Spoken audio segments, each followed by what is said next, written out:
Había una casa en la esquina de la calle principal de San Gabriel que nadie miraba 2 veces, pero que todos conocían.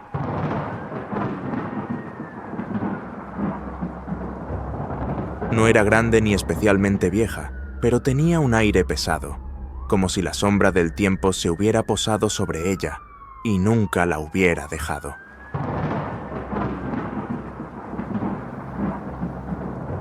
Yo trabajaba como repartidor de una mensajería local. Pasaba por ahí a diario y nunca me detuve a observarla con atención hasta que vi las cintas amarillas y los patrulleros estacionados en la entrada. Alguien había muerto allí, eso estaba claro. Lo que no sabía es que ese alguien había dejado más preguntas que respuestas. Esa noche, el pueblo estaba agitado con rumores. La víctima era una mujer de unos 30 años, Mónica Fuentes. Su cuerpo fue encontrado en el comedor de la casa, y lo raro del asunto, decían, era que no había señales de entrada forzada ni de lucha. La policía estaba desconcertada. El crimen se sintió aún más extraño cuando empezaron a circular rumores sobre un testigo. Nadie sabía quién era, pero algo de lo que decían me inquietaba. No era un vecino, ni un transeúnte. La policía había recibido un aviso, y el testigo, aparentemente, lo había visto todo. Un par de días después, mientras terminaba un envío cerca de la casa, decidí preguntar. Toqué la puerta del vecino de al lado, don Julián, un hombre ya mayor que siempre estaba sentado en su porche, fumando. Era la enciclopedia viva del barrio. Don Julián, ¿supiste algo del asesinato en la casa de al lado? Le pregunté, tratando de sonar casual. Él asintió, pero no me miró. Dio una calada larga al cigarro y tras soltar el humo murmuró. Dicen que el testigo fue un niño. Se me erizó la piel. ¿Un niño? ¿Vivía con la señora? Negó con la cabeza. Number el niño murió hace años. Me reí, nervioso. Pensé que se estaba burlando de mí, pero la seriedad en su rostro me hizo reconsiderarlo. ¿Qué quiere decir? Insistí. Esa casa no ha tenido inquilinos estables desde hace mucho. La gente que entra se va. Pero hace como 20 años, una familia vivió ahí, los Herrera. Tenían un hijo, Felipe. Era un muchacho alegre, siempre jugando en el patio. Hasta que un día, su voz se apagó y su mirada se perdió en la calle. ¿Qué pasó? Felipe murió. Tenía solo 8 años. Un accidente, dijeron. Se cayó por las escaleras, pero la gente no se lo creyó. Su madre decía que algo lo empujó. Un escalofrío me recorrió la espalda. ¿Y qué tiene que ver Felipe con el asesinato? Dicen que la señora Mónica llamó a la policía porque vio a un niño en la ventana. Era él. Esa noche no pude dormir. No dejaba de pensar en el niño en la ventana. ¿Qué había visto? ¿Era posible que un espíritu pudiera ser testigo de un crimen? Al día siguiente, decidí pasar nuevamente por la casa, esta vez más despacio. Las cintas amarillas seguían ahí, y las ventanas estaban cerradas, pero sentí una presión en el pecho, como si alguien me estuviera mirando. Fue entonces cuando la vi, en la ventana del segundo piso. Una figura pequeña, apenas un destello, como si alguien se moviera justo antes de que pudiera enfocar bien. Me detuve, helado. «¿Hola?», dije, sin pensar. Nadie respondió, pero por un instante juraría que escuché una risa. Los días siguientes fueron extraños. No podía quitarme esa casa de la cabeza.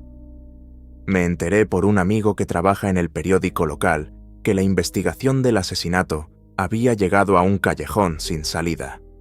Las cámaras de seguridad no mostraban nada. No había testigos humanos, al menos no vivos. Decidí hablar con alguien que pudiera darme respuestas. Una amiga, Carmen, tenía fama de ser sensible a lo paranormal. Era escéptico, pero necesitaba entender qué estaba pasando. «Esa casa tiene energía pesada», dijo Carmen cuando le conté todo. «Si el espíritu de ese niño está ahí, probablemente está atrapado.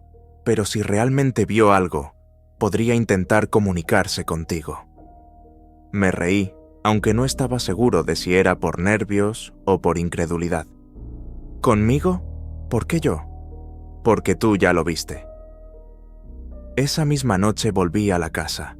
Era un impulso que no podía controlar, como si algo me empujara a regresar.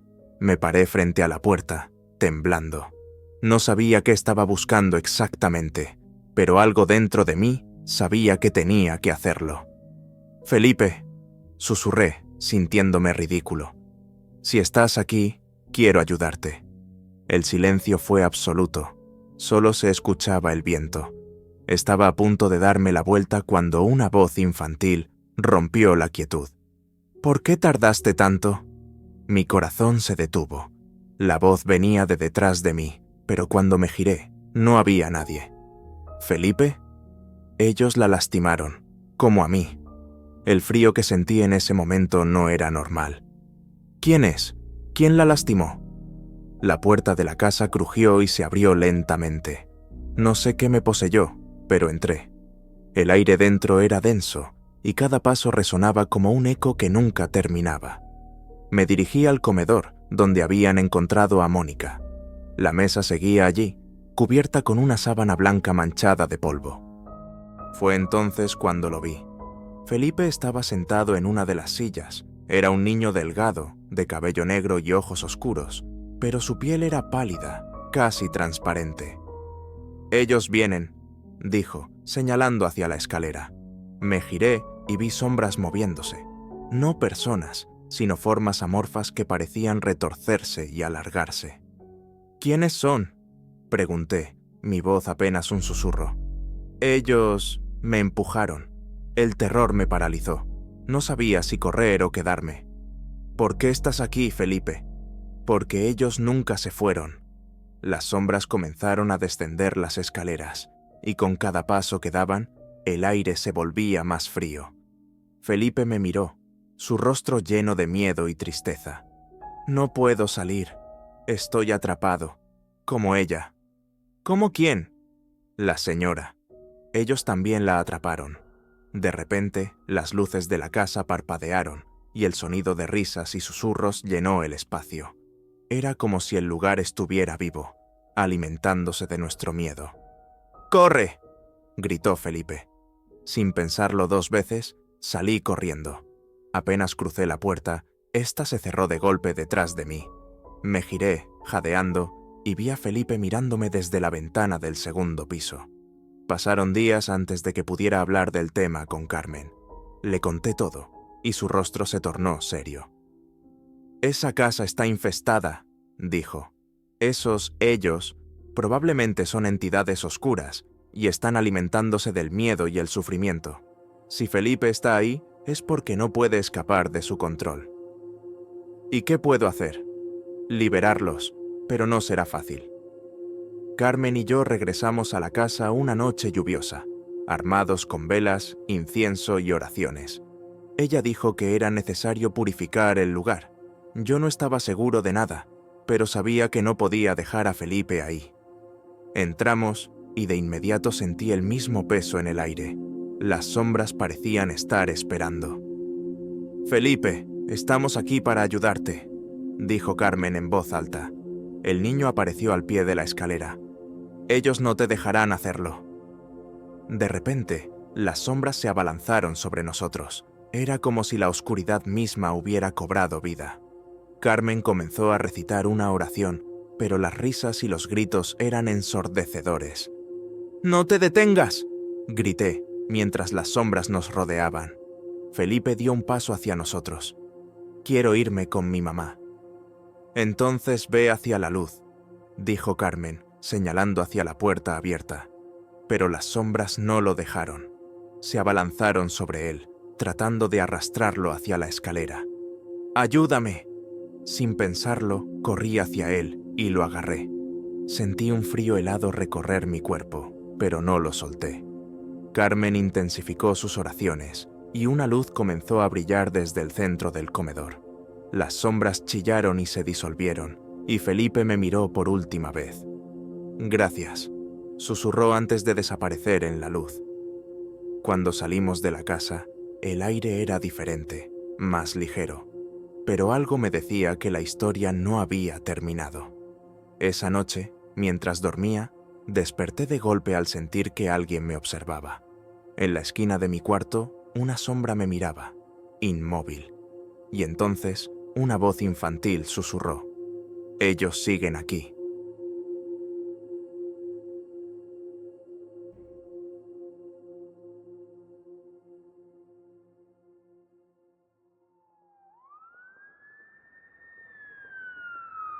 El diario llegó a mis manos por casualidad, o eso pensé al principio.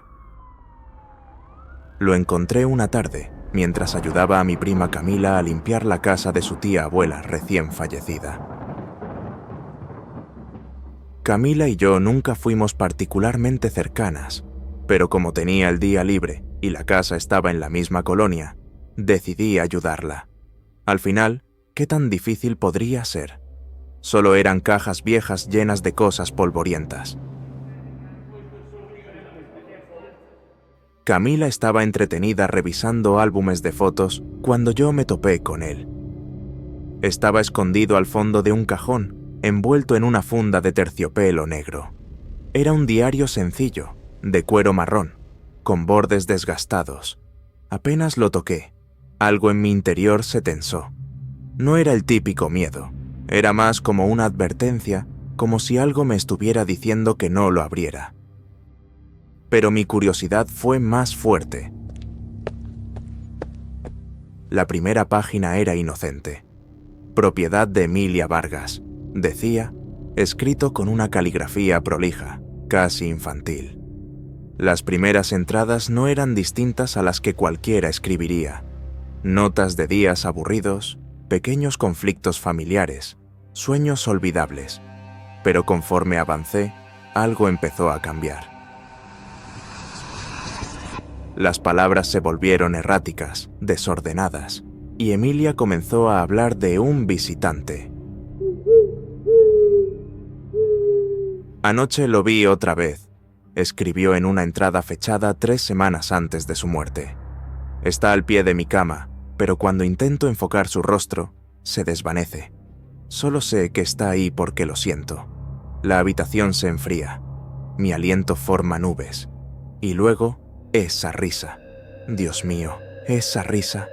Es como un cuchillo en mis oídos». Dejé de leer por un momento. El tono había cambiado de manera tan drástica que me erizó la piel. Pensé en dejar el diario, pero algo en mí no pudo soltarlo. La siguiente entrada describía un sueño recurrente. Emilia decía que estaba encerrada en una habitación sin ventanas, con las paredes cubiertas de espejos. Cada vez que miraba su reflejo, veía a alguien detrás de ella, un hombre alto, con el rostro borroso. Intento gritar, pero no tengo boca. Me despierto sudando y temblando. Sé que es un sueño, pero algo me dice que es más que eso. Aquello me dejó intranquilo, pero lo peor estaba por venir. Unos días después, Emilia escribió algo que me heló la sangre. Hoy me habló. No entiendo cómo, pero sé que fue él. No tiene voz, pero sus palabras están en mi cabeza. Me dijo que me estaba observando, que sabía mis secretos más profundos. Y luego me dijo algo que me dejó sin aliento. Conozco a quien va a matarte. Cuando le pregunté quién era, mi mano comenzó a moverse sola. Fue como si algo me obligara a escribir en el diario. Cuando terminé, vi el nombre. No puedo creerlo. No puede ser verdad. El nombre estaba tachado con fuerza, pero las siguientes páginas aclaraban el misterio. Sebastián, escribió en la entrada del día siguiente. No sé cómo es posible, pero el diario me obligó a escribir su nombre. Sebastián es mi mejor amigo, mi confidente. No tiene sentido. Él nunca me haría daño, pero el visitante dice que el destino está escrito y que mi final es inminente.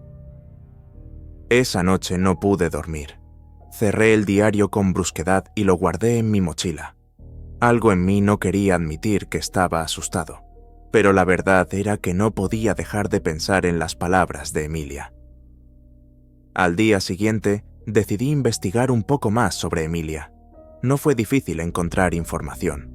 La muerte de una joven en circunstancias misteriosas siempre deja rumores. Según los archivos de la policía, Emilia había sido encontrada muerta en su casa, en su habitación. La causa, múltiples heridas punzantes. Pero lo más extraño era el principal sospechoso, Sebastián. Lo habían detenido unas semanas después, cuando testigos aseguraron haberlo visto cerca de la casa la noche del asesinato. Sin embargo, él siempre juró ser inocente. De hecho, su coartada era sólida. Estaba trabajando en el momento exacto en que ocurrió el crimen. Entonces, ¿por qué el diario lo acusaba? Volví al diario. No sé si fue una decisión sabia, pero sentí que no podía dejar esa historia a medias. Las últimas entradas eran inquietantes. Sebastián me visitó hoy. Dice que está preocupado por mí. Le creo, pero no puedo evitar mirarlo de otra forma ahora. Cada vez que lo tengo cerca, pienso en el diario, en lo que escribió. Es posible que no lo conozca tan bien como creo. La siguiente entrada era casi ilegible. Las palabras estaban torcidas, como si las hubiera escrito alguien con prisa o con miedo. El visitante está más presente que nunca. Ya no solo lo veo por las noches, ahora lo siento durante el día. A veces, incluso creo oír su risa en la distancia, aunque esté sola. Anoche me dijo algo más. Me dijo que la sangre en mis manos nunca será mía, pero me pertenecerá. No entiendo qué quiso decir. Sentí un escalofrío recorrer mi espalda. Cerré el diario por un momento, pero la curiosidad pudo más. La última entrada fue la que me quitó el aliento. Hoy es el día. Lo sé porque el visitante me lo dijo. Sé que va a suceder esta noche, y no hay nada que pueda hacer para evitarlo. Lo peor de todo es que, ahora, entiendo lo que quiso decir. La sangre que veré será mía, pero no la derramaré yo. Él lo hará, aunque no lo sepa. Me pregunto si Sebastián recordará algo después. Me pregunto si él también será un peón en este juego macabro. No pude ignorar lo que había leído. Decidí buscar a Sebastián. Su nombre apareció fácilmente en las redes sociales, y al contactarlo, para mi sorpresa, aceptó verme. Nos encontramos en un café pequeño, lejos de miradas curiosas. Cuando le mostré el diario, su rostro se tensó. Lo hojeó con manos temblorosas, deteniéndose en las páginas que mencionaban su nombre. Esto es absurdo, dijo al final, aunque su voz traicionaba su incredulidad. Yo no la maté, nunca haría algo así. Le conté sobre el visitante, sobre las visiones de Emilia, sobre lo que parecía ser un destino ineludible. Sebastián negó con la cabeza, pero sus ojos delataban algo más: miedo. Te digo que no recuerdo nada de esa noche. Solo sé que me desperté con una sensación horrible, como si hubiera hecho algo terrible. Pero no fui yo. No pude ser yo. Mientras hablábamos, noté que el ambiente del café se enfriaba. No era algo normal. El lugar tenía calefacción, pero de repente mis manos estaban heladas y podía ver mi aliento frente a mí. Sebastián también lo sintió. Se levantó de golpe, pero antes de que pudiera decir algo, lo escuchamos. Una risa baja, burlona, que parecía venir de todas partes y de ninguna al mismo tiempo. «¿Qué fue eso?», murmuró él, mirando alrededor con los ojos muy abiertos. Yo no tenía respuesta. Esa noche decidí deshacerme del diario. Algo en mí sabía que era la clave de todo, que mientras existiera, el visitante tendría poder. Caminé hasta un terreno baldío con una lata de gasolina y cerillos. Sebastián insistió en acompañarme, aunque parecía más asustado que yo. Arrojé el diario al suelo y lo empapé con gasolina. Encendí un cerillo, pero justo cuando lo iba a tirar, sentí una presión en mi cabeza, como si algo invisible estuviera apretándome el cráneo. «No puedes detenerme», dijo una voz. No era ni masculina ni femenina. Era algo más, algo imposible de describir. Sebastián gritó y cayó al suelo, sujetándose la cabeza. El diario comenzó a moverse, como si una mano invisible estuviera pasando sus páginas frenéticamente. Y entonces lo vimos. Las palabras comenzaron a escribirse solas. El final está cerca. Él no es el culpable, pero tampoco es inocente. Ambos me pertenecen ahora. No sé qué ocurrió después. Todo se volvió borroso. Recuerdo fuego, gritos y esa risa interminable, perforando mi mente como un cuchillo caliente. Cuando desperté, estaba solo. Sebastián había desaparecido y el diario estaba intacto, sin quemaduras, en el suelo frente a mí. Y en la última página, con sangre fresca, estaba escrito mi nombre.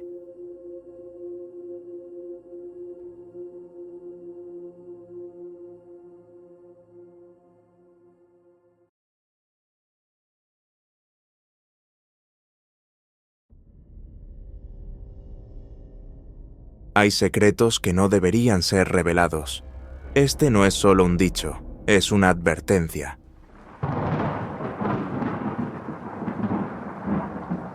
El caso que te voy a contar destruyó no solo carreras, sino vidas enteras.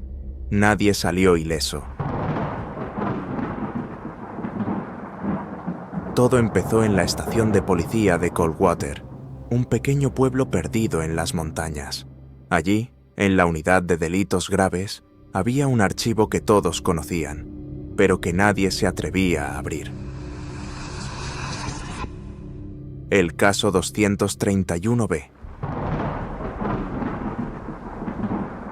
Era una noche de tormenta. Los truenos sacudían las ventanas y el viento aullaba como si el bosque quisiera devorar la estación. El detective Henry Clark, un hombre veterano que llevaba 20 años en el departamento, se encontraba revisando casos antiguos. Henry no era supersticioso, pero había escuchado las historias. 231B, decían, estaba maldito. Nadie hablaba del caso con detalle, pero todos sabían lo básico. Hacía 10 años, un oficial llamado David Larson había sido asignado a investigar una serie de desapariciones en Coldwater. Ni los cuerpos de las víctimas, ni rastros del culpable fueron encontrados. Un día, Larson simplemente desapareció, sin avisar, sin dejar rastro. Lo único que quedó fue su informe incompleto, etiquetado como 231-B, que ahora reposaba en lo más profundo del archivo. Esa noche, algo llevó a Henry a buscarlo. Quizás fue el tedio o la curiosidad, pero cuando sus dedos tocaron la carpeta, sintió un escalofrío que le recorrió todo el cuerpo. Se rió de sí mismo, murmurando: «Son solo papeles. No seas idiota, Henry». Sin embargo, al abrir el archivo, el aire pareció volverse más denso. La luz del fluorescente titiló. Dentro encontró informes policiales, fotografías de personas desaparecidas, recortes de periódico y algo que no esperaba: una cinta de audio etiquetada con la fecha de la desaparición de Larson. Henry no podía resistirse. Tomó un viejo reproductor de casetes que había en la sala de evidencias y presionó play. La voz de Larson resonó en la sala, grave y nerviosa. Registro 23. Hoy fui a la cabaña del bosque. No debí haber ido solo. Algo estaba mal. La puerta estaba abierta, pero no había nadie. O eso creí al principio. Dios, no sé cómo describirlo. Las paredes tenían símbolos que parecían antiguos, algo que no entiendo, pero no estaba solo. Sentí algo detrás de mí, algo que me observaba, y ahora siento que me sigue. Está aquí, está aquí. La grabación se interrumpió abruptamente con un golpe fuerte y un ruido extraño, como si alguien arrastrara algo pesado. Henry pausó la cinta y miró a su alrededor.